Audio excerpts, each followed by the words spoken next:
Hey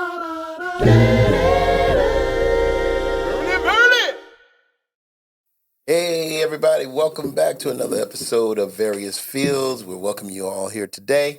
My name is Hazen Fields II. To my left is... I'm Lexington.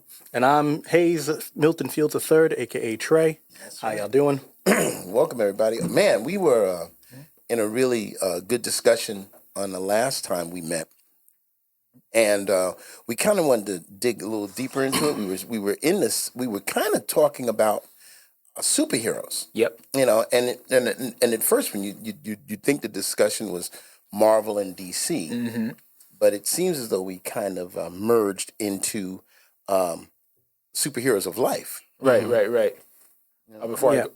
Touching upon like a little bit of the civil rights and like understanding that heroes themselves are kind of like an ideal of what we want to see represented in the world. It's nice to know that I guess in real life we actually see those representations take place in everyday events. So I wanted to jump in because I was thinking we touched on superheroes, superpowers, and civil rights, and the first perfect combination of that is X-Men. Okay. Because they do if you're a mutant in the Marvel universe, you're treated, you're treated like, I guess, a minority or a second-class citizen, however you want to call it, things like that. And depending on the comics, completely deraded or objectified or shunned to it's a political thing. Right. You know, I thought that was a perfect combination. Now let me ask you a question: Was that done on purpose? Does anyone know if that was, I know we can Google it, but do you think the civil rights aspect of the X-Men comics was that a intentional? As far as I so, remember, yes. I thought it was pretty.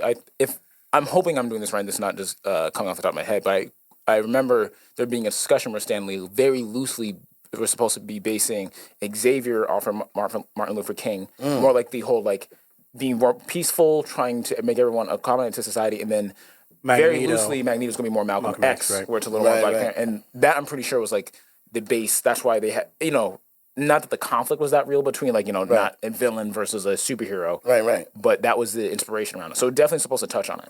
I like the concept that the X-Men might have been loosely based upon the Nation of Islam in some sort of way.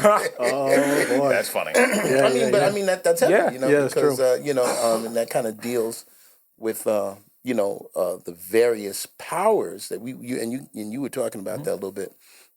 That we all have, and that's how we kind of got into the civil rights thing. Yeah, right. And all of the mutants in the X-Men all have different quote unquote powers. Right.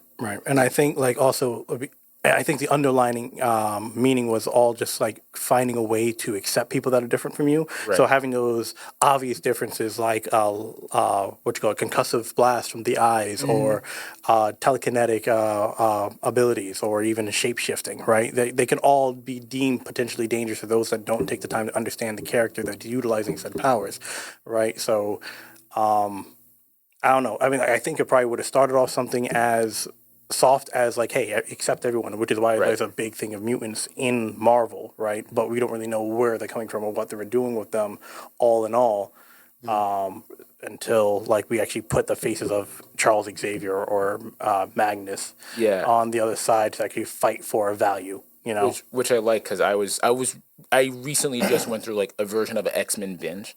I watched the original, not the original, but X-Men, the one that came out in 2000, I'm pretty sure, with Hugh Jackman. With all that, watch that. Okay, so you're talking about the movies. The movies, yeah. Okay. I watched that, and then got into a little bit of the 95 or 90. Is it 90s or 95 comics? I mean, not comics. I'm sorry, the cartoon. The cartoon. I think it was 97. I know.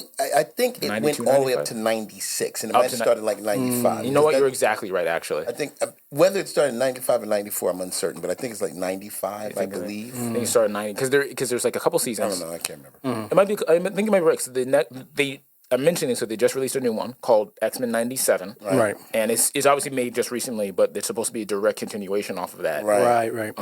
Really good if you guys want to get a shot to watch it. I've already seen the first two episodes. Yes, you did. We talked love about that a lot. Yeah. I actually watched a great deal of both of the two new episodes, but my work schedule doesn't allow my eyes to cooperate with my will. So I missed. So I got bits and piece of the second episode, Dipped in and out. First and second. But what I did appreciate was the the way they kept the animation Right. retro, which I thought was Yeah. was a wonderful choice. Yeah, because everything is now digitally rendered. I like the heavy outlining and everything like that. You find that kind of gets a little messy with like hand print. Kind of is like cleaned up nowadays, and it does. It looks a lot better. All right, but I just thought of something. Trey, this is for you. This is for both of us, but for you, I almost want to like subtly dedicate this episode to someone because we have a friend who's very into Cyclops. They like Cyclops is one of their favorite characters, and we had a discussion a little bit ago before the new series came out, a lot of stuff. Because the internet says Cyclops has cop energy, which means like he just. I guess one very Boy Scoutish, kind of like Superman, but also like very rule follower, very heavy and things like that. so don't say the full name. We'll probably just say the last name because I think it's very. I just said general. friend. Of Okay, ours. that's fair. That's fair. Friend So of if ours. anything, I'm the son. I'm Bobby McBobbin. Yeah. Bob, you know who you are. Bobby exactly. McBobbin. Well, I think we're going to eventually learn how and when we should say someone's name, and we're going to get that right. But That's fair. but Mr. Supercalifragilisticexpialidocious. that being said, I am going to push the envelope, and I am going to name by name. Last week, I went to a homegoing service of a superhero in our family, a gentleman by the name of Ronald Norflit. He was a police officer for many years. He passed away at age 85, and he became a police officer in like 1966. Now, an African American man being a police officer in 1966 was a bold move. Right. Because during that time, there was a lot of tumultuous feelings in reference to policing and things of that nature and what was going on in the civil rights. So oftentimes within your own community, if you chose to become a police officer, you were considered to be a sellout. So even within the black, so here you are doing what is right, and what is good. But in your community, you might be considered a sellout. And you get it, you understand, and that's one of the things. I hope that this particular our show does. First of all, you're watching Various Fields. Like and subscribe. Like and subscribe. hit all the buttons. Yes, like and subscribe. And we want to talk about these things with a balanced kind of thing, because I want, because I was born in '63, so you do the math, and I understand. I don't know why I got all this stuff going on, but anyway, I didn't mean literally. Sorry. But anyway, Ronnie, he was a genius in our family in terms of our family would call him for everything. Any kind of law, and I joked at the homegoing that we would call him about constitutional law, real estate law, anything that was law. The law of gravity. He knew it all because he was. But we hit this. So I'm going to dedicate this particular program to Ronald Norflit and to the Norflit family. Aisha and Nakeem, we love you. And I'm saying, I'm putting it out there. If I get sued by, I don't know who would sue us, but we're saying names. But we're being very careful. But that's family, and we love you. And Ronnie will be missed. His wife Phyllis was a big member in our family, and she's gone on to glory as well. But I just want to put out, because he was a real hero, because being a police officer at that time, and he became a sergeant, a detective, at that time, being an African-American man was a big, big deal. So if I don't mind jumping off of that, then here's the question I'll use as a quick prompt and all type of stuff. And it hits both a little jokey because it's superhero and the X-Men kind of stuff, and then also a little serious because these are real topics. We mentioned about George Floyd last week, things like that, and like the whole idea around cops and that whole, what do you want to say, the controversy in terms of what people feel about cops in the community, things like that. So let's take it out of that reality for a second. First prompt, this is for both of you guys. You're familiar. I know you know the character Cyclops, but with recent familiarity, whatever the case, you know him. If I just said Cyclops has cop-like energy, what is your take? What is your feeling on that? That's an interesting thing. So watching it, knowing Cyclops primarily from the animation. I was aware of him in the comics growing up, but I did not zone into him until the animation that might have picked up. But from what you're saying, I think it talks about authority. I think in terms of if we're speaking of police officers in the mindset of what a good police officer should be, Right. The earnestness, the honesty to wanting to do the right thing. Right. So that's how he and also but following order. He desires to take the words of Dr. Xavier and actually follow that paradigm that he left. So that's what I get. Very strictly. Trey? Honestly, I know we've had this conversation in the past before, Right. so it's like hard for me to say like 100% like cop-like energy, just because there's a lot of nuance to what that might mean.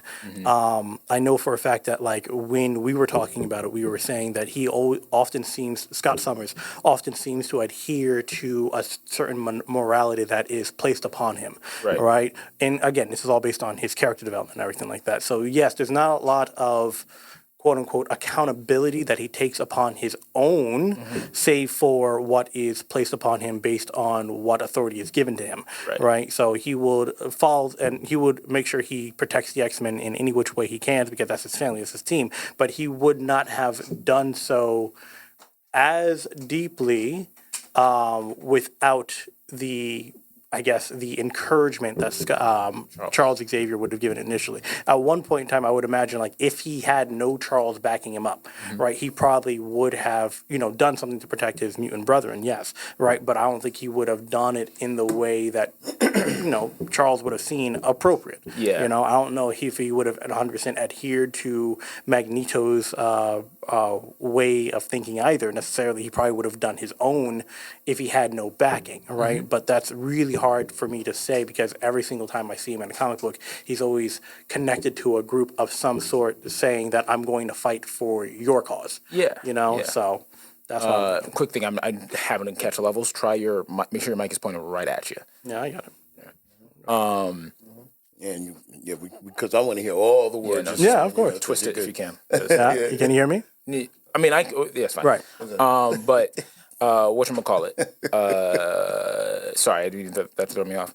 Yeah, no, because like the reason I'll also say this, like, this prompt isn't mine as per se. It's like an internet thing that was thrown around, and I think it starts with a little jokey because of like people a lot of, like, with Superman you get this, with Cyclops you get this, with Captain America you get this. Some people feel uncomfortable or like don't think like the Boy Scout / this is the American way, or that kind of like salute kind of thing. People don't get behind that because maybe it's not as cool, right, not as edgy. Maybe like, that's the kind of guy that would have, like, if I ran down the hallways in high school, would have tattled on me, kind of thing. Right. And I think people put that projection on that. But I feel like Cyclops gets a little bit more of that, like, he's in that in-between thing because he's been fighting for mutants for so long. Mutants in the X-Men Marvel world are considered, like, again, I don't know what to call it, like some type of minority group, and obviously they make it so it's like calling him a cop like this would be like takes away from a lot of like what his character does.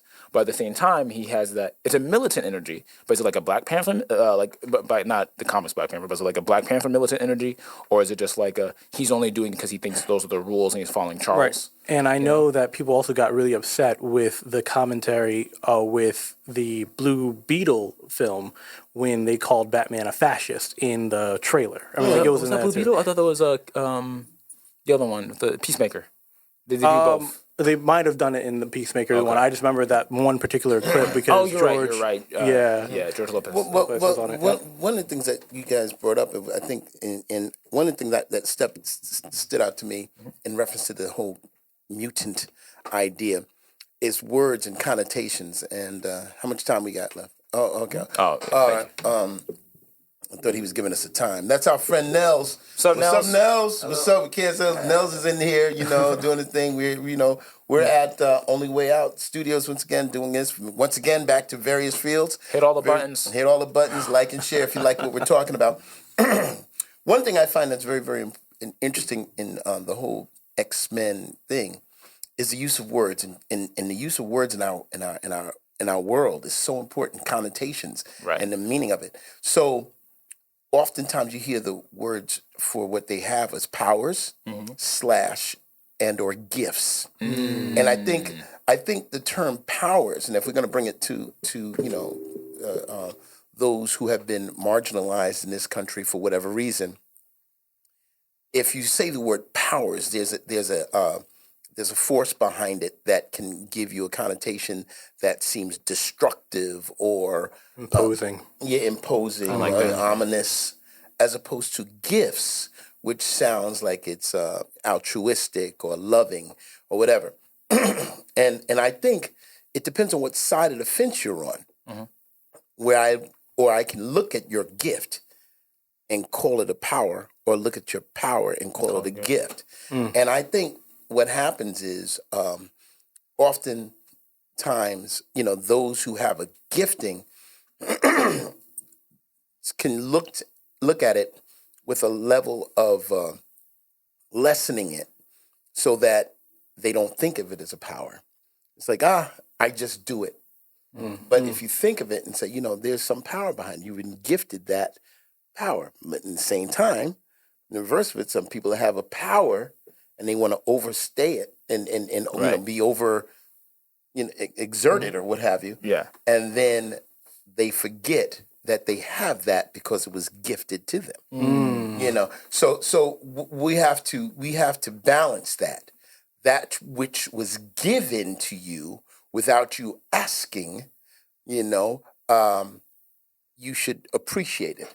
And it should actually be appreciated by others. Right. But that's where the divide comes. That's where the cynicism comes. That's where the, I believe. No, and it can definitely get a little deep because I know you were talking about watching the earlier X-Men movies. Right. And I remember specifically with that divide, there was a conversation that Storm was having with Rogue about whether or not, I think it was in Last Stand, whether or not they were X-Men cured 3. or something like that. Third one. Right. And then, Aurora Monroe, the weather witch Storm, the one who's able to control the weather with a mere thoughts, right? Gifted an amazing ability, right? She can, again, end droughts. She can make oases if she, caters to a land well enough. And then you have another one who is more or less a modern day vampire of just not even just physical but mental aptitudes. Life energy. Right? Life energy, precisely. Right? But I remember Storm was basically saying to Rogue, there's no reason for us to be cured because there's nothing to cure. Our abilities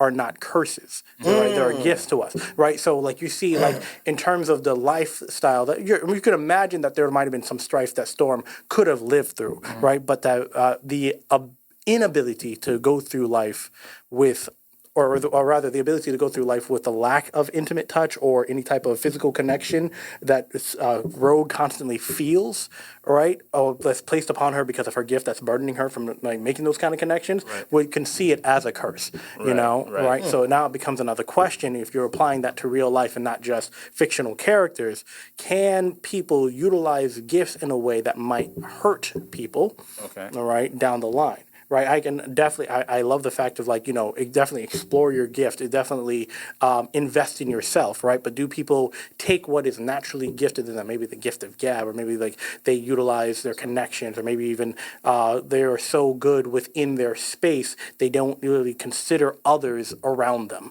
right? Okay. Does that happen? Is that something that's applicable in our modern world? I like this, and I'll and this one because as your dad was talking, as you were talking, you added. So we have power as a word, we have gift as a word. I would say power is almost a neutral connotation. Like it has a heaviness to it, but I would say neutral. It's like good or bad. I don't think when someone's power is absolutely bad. It just has a heaviness to it. Gift, positive connotation. Yes. Gives people like this. Gifts. You said curse, negative connotation. Yes. Right. So now I'm going to go privilege because privilege, I would say, lines in that gift, but has a positive connotation, but more recently has been used as you have these privileges. What are you going to do with them? Exactly. And then, I'm jumping off of this and going off another thing. Something that is more recent. I say more recent, but I say recent, like the last couple 5 years or so, was this is not any type of self-deploring or being negative about myself, but it took a while for me to be I talk a lot. I talk a lot. We both come from very social households, especially on your side of the fam. We've put a lot of respect into just being silly and funny and comedy, the and the improv kind of stuff. And because I grew up with you, Dad, grew up with you, Trey, grew up with our family, that seemed like, that's just something our family does. And I grew up with it. So it was special to me as a family thing, but nothing special in terms of I never saw it as a skill. You know? So then I meet other people who are shy, who don't feel like they can put out their vocals, things like that. And then every once in a while, with really shy people who are my friends, are like, "Hey, can you order this for me?" Because they're so shy to go. So then you start like, okay, I have a social responsibility, or a social responsibility, or this power. Then you start thinking of it. I don't think of it as a gift, but maybe as a privilege.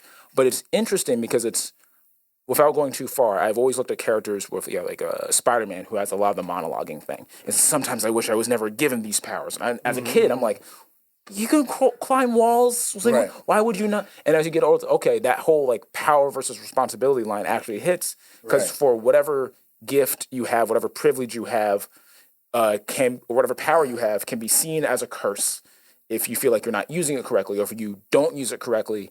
Then someone who is lacking in that skill, that gift, whatever the case is, may look at you as like, hey, look at this gift you have, and can you do this for me? But let's say I'm talking for someone on their behalf. Now I'm talking on their behalf, and I'm not just talking for myself. I'm talking for them, and I have to do that right.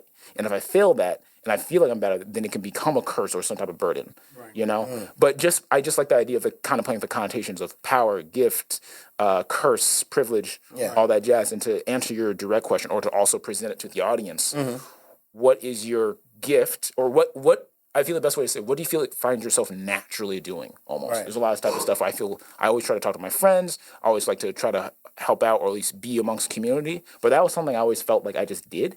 Right. And at some point, it's like, oh, I do this, so I don't see it. But it is something I like, and it's kind of natural. It's kind of easy for me, but then it becomes a gift. Okay, we got the 9. We got the 9 from Nels. I like that. Maybe we could trademark that. We got the 9 from Nels. So we're gonna start, tying a lot of these things in, and we're really talking to the audience, even though we're talking amongst ourselves. I want you to extrapolate from what we're talking. Find yourself in this conversation, because we quote unquote are talking about superheroes, but of course you see we delve into a lot of other things in terms of who we are as a people, a nation. And a family, and I think, and I'm going to just touch on 2 things real quick in my last part. The privilege, I think sometimes what happens can get, people who live in it don't recognize that they have it, because it's a part of their DNA, so it's those who are outside of that recognize in totality. Now there are some who see it, but you can be so immersed in a thing that you don't realize, like it's like curry seasoning. It really is. There's a lot of people who cook with curry all the time. Right. To so much, it's just in their food. It's in the food, and you don't smell it. But if you don't use curry all the time and you walk in the house, say, "Oh, curry." You can smell curry, right? And obviously there's about 5 billion examples. But in other words, when you're immersed in it, you can't see it. I can't wait for the time where I say a white privilege is like curry seasoning. I just want to be in that. Wow. I just want to be in that. Well, here's the thing. Here's the thing. The sad thing is when you get out of that house and you smell the house or the room or the environment that is lacking of curry. And then you realize and recognize and understand that, oh yeah, I do have curry in my house. Right. And then you pretend that you don't. That's the problem. When you see a problem and you recognize where your problem is. So, and I'm just going to tap in one last thing. Intimidations. We kind of did that. When you were saying, do you feel?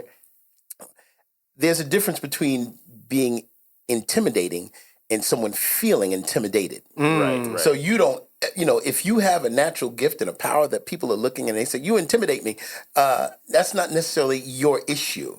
It's them feeling intimidated as opposed to you being intimidating. Right. So don't let people make you feel intimidating by the natural gifts that God gave you or how you were born and how you were nurtured and this and the other. Use your gift, use it for good. Use your power, use it for good. Be good with your gift. Go ahead. No, it's fine, because I was going to add all to that, because I know we were very low on time now, right? But I believe the adage is appropriately quoted: "With great power must also come great responsibility." yeah. Right, but no one really comes to question what are you responsible for, right? Peter Parker took it upon himself to basically save all of the 718, and anywhere else he can swing to, right? Yeah. But now it becomes a question of like, what was his responsibility that Ben Parker was actually relying on? Because Ben Parker had no idea that he was Spider-Man, Becoming or becoming right. Spider-Man, Becoming Spider-Man. right? So like, was he talking about like, take care of your friends and family, or with your great power, you must also save all of humanity, So that's the question. Before I go on my take, I'm going to do a 30-second tangent and then get right back to it, which is, Dad, you said once you leave your house, then you realize I've always been cooking with curry seasoning or something like that.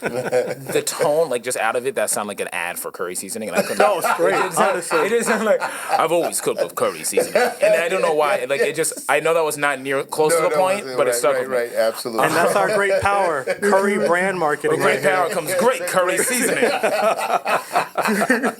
I really be if we get curry sponsors real quick. That's what we're absolutely. If there are curry sponsors out there, that's what we got please, it. That's please. the tagline. We'll put a bag of Uncle Ben's rice right here. All right, but yeah, no. So I think I like this. So if we're going to do a takeaway and a takeaway for the audience, I said it earlier, but like consider your gifts. And I feel like a good way to consider your gifts is what do you find yourself naturally doing, and what do you think you can do and enjoy. At least this is a kick for me without getting any type of benefit from it or any type of pay from it externally.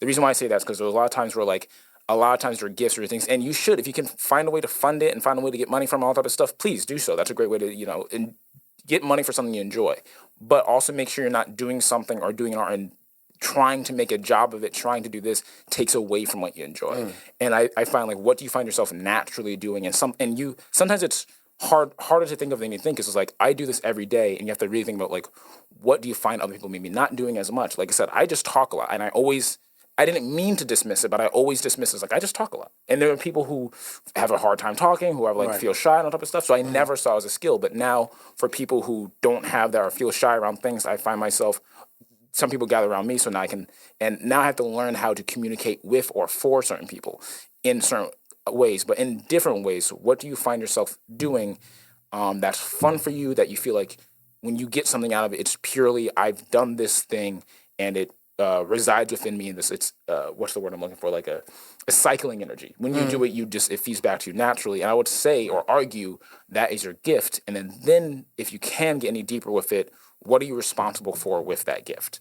And that's not to put pressure on you, but it's to be like, how can I use this gift to help others do something, et cetera, et cetera.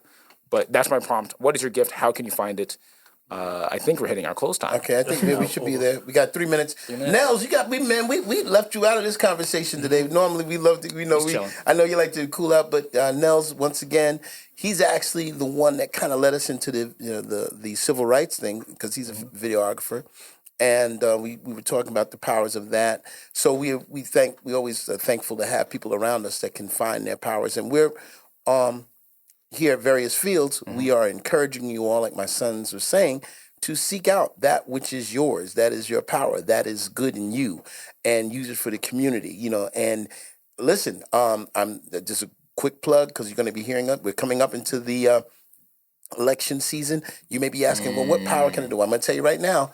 Register to vote. Now, I'm not going to tell you my side of the coin as yet, or we won't be sharing of how to vote or who you should vote for. I won't be discussing that per se, but that's not what we're going to do. However, I will be saying that your voice must be heard, and it's an important thing. So get out there, register to vote. That's a part of your superhero ability, and we believe we can do it. This has been Various Fields. That's right.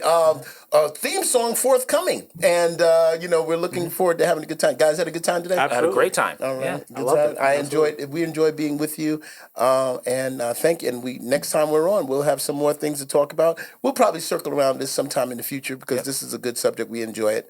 And fellas, as always, I love you boys. I love you too. All right, and see you all later. We'll see you all next time on Season your gift. Season your gift. Season your gift. Carry your curry. Really all right, good. All right. God bless you. Y'all take care.